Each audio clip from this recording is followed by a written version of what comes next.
बिस्मिल्लाहिर्रहमानिर्रहीम। आज हम कुछ ख़ास बातें फ़न नहव के ताल्लुक़ से लेकर हाज़िर हैं।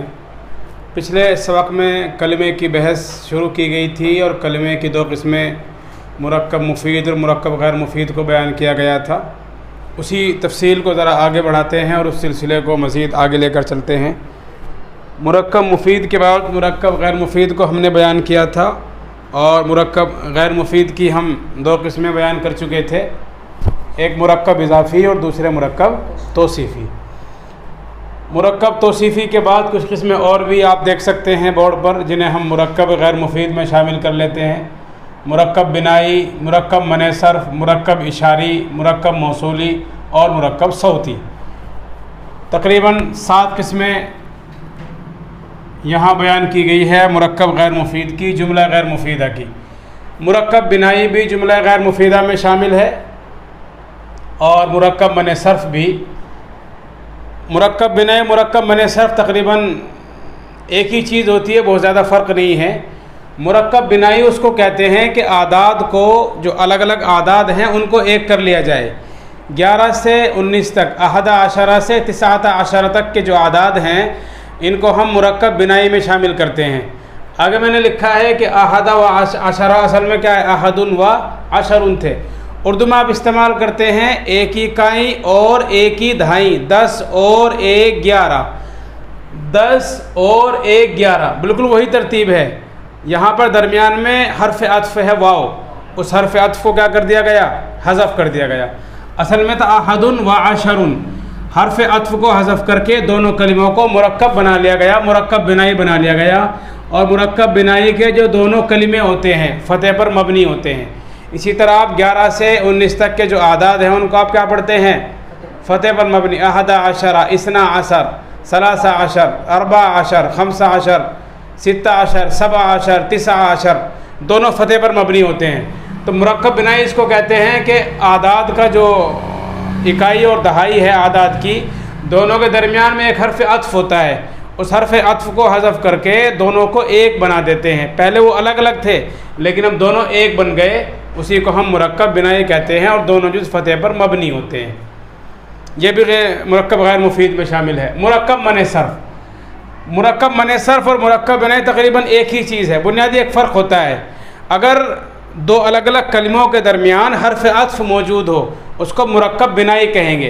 दो अलग अलग कलिमे हैं जैसे बाल बक और अहद अशर।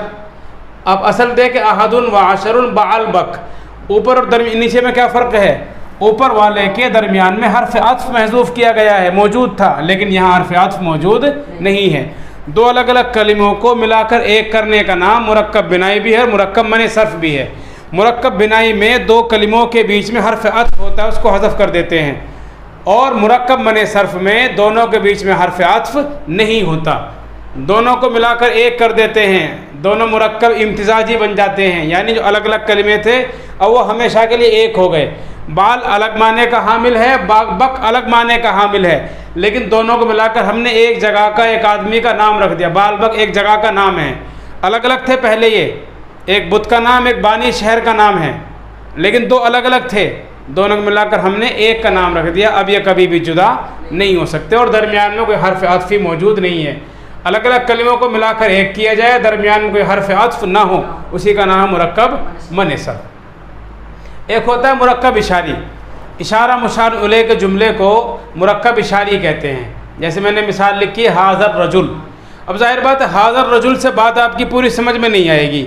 मुरक्कब मुफ़ीद गैर मुफ़ीद इसी को कहते हैं कि जिससे ना तो किसी बात की ख़बर मालूम हो और न किसी चीज़ की तलब का पता चले। हाज़र रजुल, ये आदमी, इससे ना तो किसी बात की तलब मालूम हो रही है और न कोई ख़बर का पता आपको चलता है, इसीलिए इसका नाम भी क्या रखा गया, मुरक्कब इशारी हमने इसको कहा चूँकि इसमें हर्फ इशारा मौजूद है। ये भी मुरक्कब गैर मुफ़ीद में शामिल है चूँकि इससे बात हमारी समझ में नहीं आती है। हाज़र रजुल अलग अलग कलमे, हाज़ा अलग है और रजुल अलग है। अगर यही जुमला दूसरे तरीके से आप इस्तेमाल करें, हाज़ा रजुलुन, आप इसे क्या कहें, हाज़ा रजुलुन। मसलन आप यूँ कहें जुमले को,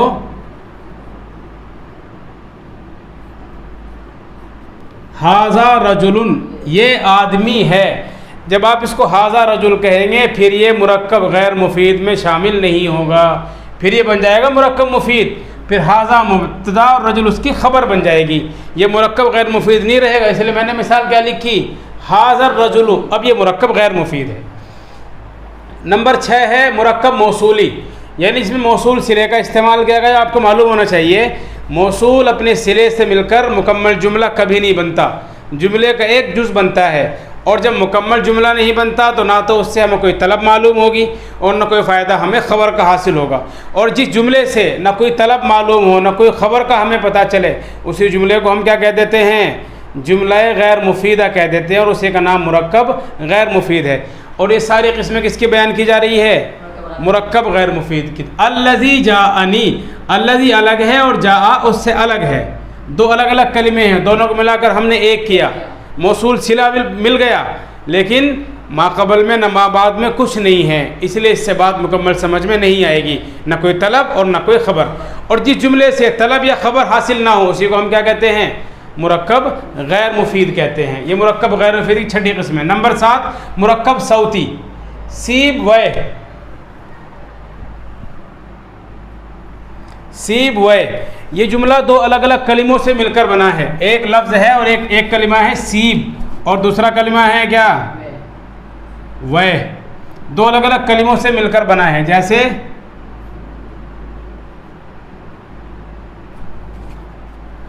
रा वह, रा अलग है वह अलग है, सीब अलग है वह अलग है, इसको हम मुरक्कब सौती कहेंगे। वह जो है वह ये सौत के माने देता है। मुरक्कब सौती उसको कहेंगे कि दो अलग अलग कलिमे हों, दो अलग अलग कलिमों को मिलाकर एक कर दिया गया हो और उसमें जो दूसरे वाला जोड़ने वाला, जो जैसे दूसरे वाला वह है वह, वो क्या हो, इसमें सौत हो, तो ऐसे मुरक्कब को हम क्या कहेंगे, मुरक्कब सौती। तीन चीज़ें एक जैसी हैं। नंबर 3 मुरक्कब बिनाई, नंबर 4 मुरक्कब मने सर्फ और नंबर 7 मुरक्कब सौती। ये दो और ये एक,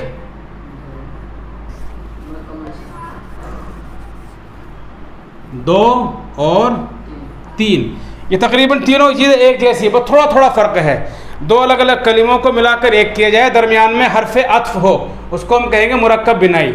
दो अलग अलग कलिमों को मिलाकर एक किया जाए, जो दूसरे वाला कलिमा है वो इसमें सौत न हो, उसको हम कहेंगे मुरक्कब मने सर्फ। दो अलग अलग कलिमों को मिलाकर एक किया गया हो और दूसरे वाला क्या हो, इसमें सौत हो, वह, उसको हम कहेंगे मुरक्कब सौती। तो 7 किस्में हुई। नंबर 1 मुरक्कब इजाफ़ी, नंबर 2 मुरक्कब तौसीफ़ी, नंबर 3 मुरक्कब बिनाई, नंबर 4 मुरक्कब मने सर्फ, नंबर 5 मुरक्कब इशारी, नंबर 6 मुरक्कब मौसूली, नंबर 7 मुरक्कब सौती। ये 7 किस्में हैं जो मुरक्कब गैर मुफीद में शामिल है। इनको हम मुरक्कब गैर मुफीद की किस्में कह देते हैं। अगर ये जुमले कहीं पाए जाएं तो इनसे हमें ना तो मुकम्मल फ़ायदा हासिल होता है, न किसी चीज़ की तलब का पता चलता है और न किसी चीज़ की ख़बर का हमें इल्म होता है।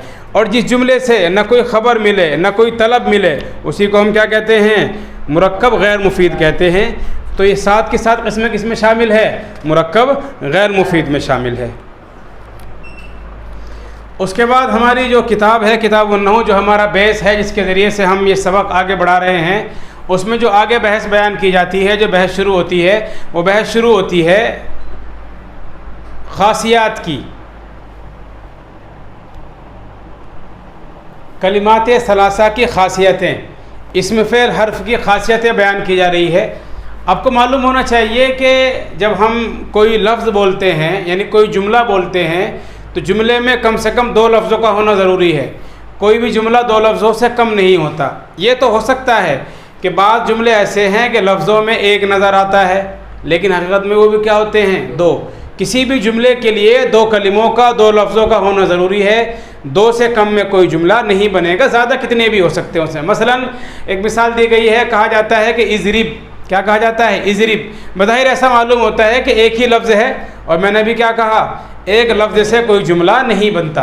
तो उसका जवाब यह है कि दरअसल ये बज़ाहिर ऐसा लगता है कि लफ्ज़ एक ही है, देखने में हमें एक लग रहा है जबकि एक ये 2 हैं। दूसरा क्या है, इसमें एक ज़मीर पोशीदा है अंता, असल में है इज़रिब अंता।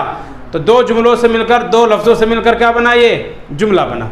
उसके बाद बयान की जा रही इसम की खासियतें, इसम की अलामतें, यानी वो बातें जिनके ज़रिए से हमें पता चलता है कि कौन सा इसम है, कौन सा फ़ेल है, कौन सा हर्फ है। मसलन हमारे पास बहुत से अल्फाज हैं, बेशुमार अल्फाज हमारे सामने, उनमें से हमें इसम को छांटना है, तो कैसे तलाश करेंगे उसमें से इसम को? इसी तरह बहुत से अल्फाज में से हमें फ़ेल को तलाश करना है या हर्फ को तलाश करना है। जब हमारे पास उनकी पहचान होगी, उनकी अलामतें होगी, तो हम क्या कर सकेंगे, उसमें से अपने अस्मा को अलग निकाल लेंगे। बोर्ड पे जो मैंने 11 अलामतें लिखी हैं, वैसे तो हकीकतन इसमें की 30 अलामतें होती हैं, इसमें की अलामत 30 होती हैं, जिनके ज़रिए से इसम दूसरों से मुमताज़ होता है। और वो 30 बातें ऐसी होती जो सिर्फ इसम के अंदर पाई जाती हैं, लेकिन साहिब किताब अन्नहू ने 11 अलामतें बयान की है। उन 11 को आपके सामने बोर्ड पर लिखा गया है। नंबर 1, जमा होना। इसम के लिए ज़रूरी है कि वो क्या हो, जमा हो। मसलन रिजालुन मुस्लिमूना। इसी तरह मंसूब हो, जमा मुज़क्कर सालिम भी हो सकता है, मुअन्नस सालिम भी हो सकता है, जमा मुकस्सर भी हो सकता है। कोई भी फ़ेल जमा होता ही नहीं है, किसी भी तरह का जमा फ़ेल नहीं होता, इसमें ही होता है जमा। जितने जमा की किस्में हैं सब किससे शामिल हैं, मुताल्लिक़ हैं, सब अस्मा से मुताल्लिक़ हैं। नंबर 2, मंसूब। मंसूब कहते हैं कोई ऐसे एक लफ्ज़ हो, उसके आखिर में या मुशद्दद हो और उससे पहले क्या हो, ज़ेर हो, या मुशद्दद से पहले ज़ेर वाले इसमों को हम क्या कह देते हैं, इसमें मंसूब कह देते हैं। मसलन अरबियुन,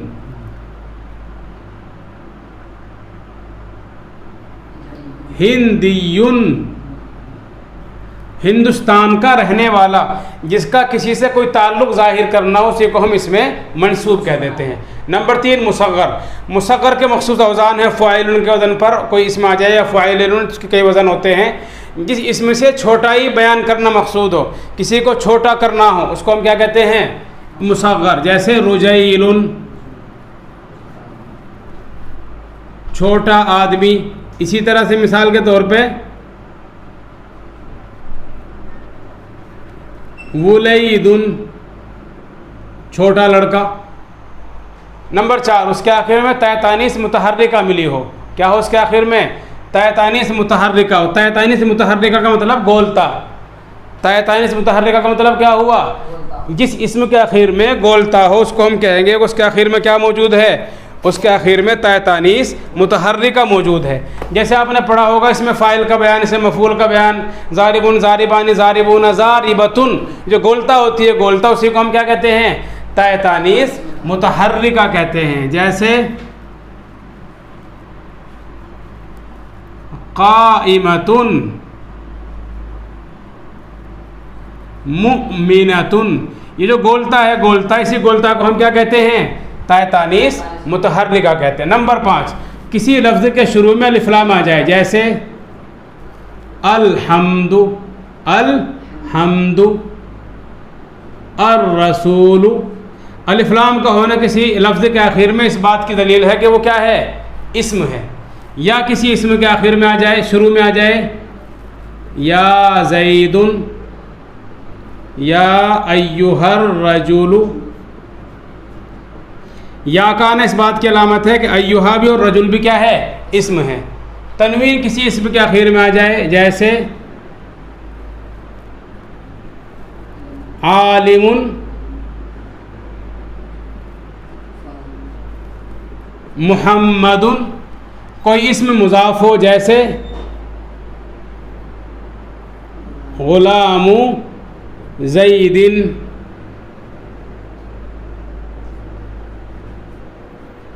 रसूलुल्लाही, तो रसूल और ग़ुलाम ये क्या हैं, मुज़ाफ़ हैं। दलील इसकी क्या है कि मुज़ाफ़िर किसी इस्म का मुज़ाफ़ हो जाना उसके इस्म होने की दलील होती है। मुस्नद इलैह हो, जैसे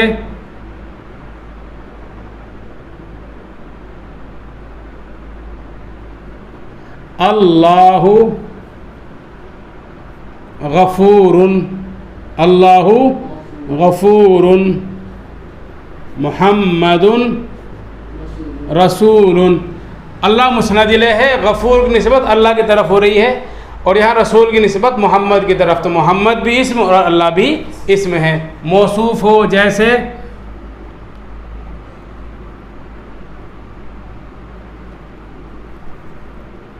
इलाहुन रहीमुन, रहम करने वाला माबूद, रहम करने वाला खुदा। इसी तरह से उम्मुन हनूनतुन, मेहरबानी करने वाली माँ। तो उम्मुन और इलाहुन दोनों मौसूफ हैं, और हनूनतुन और रहीमुन इनकी सिफत है। और जिस इसम की सिफत हो उसी को हम क्या कहते हैं? मौसूफ कहते हैं। तस्निया हो जैसे अब्दानी कलामानी, ये 11 अलामतें हैं। इन 11 अलामतों के ज़रिए से किसी लफ्ज़ के इस्म होने का पता चलता है।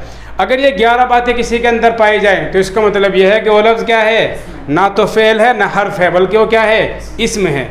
इसके अलावा और भी बहुत सारी अलामतें हैं और ख़ासियतें हैं जिनसे इस्म के होने का पता चलता है, लेकिन ये आम तौर से 11 हैं जो इस्म के ख़ासियत और अलामतें बयान की जाती हैं। किसी किताब में कम भी है, किसी किताब में और ज़्यादा भी है, और आखिर तक ये अलामतें कितनी हो सकती हैं? 30 तक हो सकती हैं। इस्म की अलामतें 30 से ज़्यादा नहीं होती। यहाँ पर एक सवाल ये पैदा होता है कि इन्होंने कहा है कि इस्म के लिए तस्निया जमा होना ज़रूरी है। इस्म की अलामत और इस्म की पहचान ये है कि वो जमा हो जैसे नंबर 1 में है, या वो तस्निया हो जैसे कि नंबर 11 में है। हमने देखा है कि फ़ेल की जब हम गर्दान करते हैं, माजी मुज़ारे अम्र नहीं की या मारूफ मजहूर लन लम वगैरह की, तो हम सब जगह देखते हैं फ़आला तस्निया मुज़क्कर गायब, फ़आलू जा मुज़क्कर गायब, या फ़आलानी तस्निया मुज़क्कर गायब, तफ़आलानी तस्निया मुज़क्कर हाजिर, तफ़आलूना सारे जमा तस्निया के सीगे हैं। लम यफ़ाला लम यफ़ालू लम तफ़ाला लम यफ़ालना लम तफ़ाला लम तफ़ालू लम तफ़ाला लम तफ़ालना तस्निया और जमा के सीगे हैं। यफ़ालानी तफ़ालानी तफ़ालानी तफ़ालूना तफ़ालीना यफ़ालना तफ़ालना तस्निया के सीगे भी हैं और जमा के सीगे भी हैं। इन्होंने कहा है कि भाई तस्निया और जमा का होना किसकी अलामत है? इस्म की अलामत। और हम देखते हैं कि तस्निया और जमा कहाँ पाए जाते हैं? फ़ेल के अंदर ही पाए जाते हैं। इसका मतलब क्या हुआ? ये तो बात सही नहीं। अलामत का मतलब तो ये होता है कि जो बात उसकी हो वो बात फिर किसी और के अंदर नहीं पाई जानी चाहिए। लेकिन हम देखते हैं कि जमा भी फ़ेल के अंदर है और तस्निया भी किसके अंदर है? फ़ेल के अंदर। तो क्या पता चला कि ये ख़ासियतें इस्म के साथ ऐसी नहीं हैं जो इस्म को मुमताज़ करती हों। ये बात तो कहाँ पाई जाती है? फ़ेल के अंदर ही। मसलन माजी को देखें आप, फ़आला और फ़आलू। मुज़ारे को आप देखें, यफ़आलानी यफ़आलूना। अब देखें दोनों तस्निया के सीगे भी हैं शुरू वाले और दोनों जमा के सीगे भी हैं। हाजिर गायब के एतबार से फिर अलग अलग हो सकते हैं। तो इसका जवाब क्या हुआ? इसका जवाब ये है कि दरअसल हमें जो इसमें तस्निया और जमा के सीगे फ़ेल में नज़र आते हैं वो तस्निया जमा के सीगे नहीं हैं, बल्कि आपको मालूम होना चाहिए कि फ़ेल तो सिर्फ़ एक सीगा होता है। आप पढ़ेंगे या आपने पढ़ा होगा किसी सरफ़ी किताब में, आपने पढ़ा होगा कि फ़ेल के जो मुख्तलिफ़ सीगे होते हैं वो उनके साथ जो ज़मीरें लगी हैं ज़मीरों के एतबार से होते हैं। फ़ेल का काम है सिर्फ़ करना। मसलन फ़आला करना, उसने, दो मर्द, सब मर्द, ये कहाँ से हासिल हो रहा है? ये फ़ेल से हासिल नहीं हो रहा है, बल्कि फ़ेल के अंदर एक ज़मीर है, वही ज़मीर बदलती है, फ़ेल का सीगा नहीं बदलता। फ़ेल तो हमेशा क्या रहता है? या तो फ़आला रहेगा या फ़ालू रहेगा। जो हमें नज़र आ रहा है इसमें वाव है और इसमें अलिफ है, यहाँ अलिफ है और यहाँ वाव है, दरअसल ये अलामतें हैं, ये फ़ेल नहीं है, बल्कि अलिफ वाव। आपने पढ़ा होगा माजी में अलिफ वाव ता साकिन, तालिफ ज़बर ता, नून ज़बर ना, ता ज़बर ता, तुमा तुम, ती तुमा तुन्ना, तू ना, ये सब क्या हैं? ये ज़मीरें हैं। ये क्या हैं? ज़मीरें हैं। और वही ज़मीर गायब, मुतकल्लिम, हाजिर, मुज़क्कर, मुअन्नस, वो, तू, मैं, हम, वो सब, तुम सब, वो सब औरतें, ये तर्जुमा कहाँ से हासिल होता है? उन्हीं ज़मीरों से।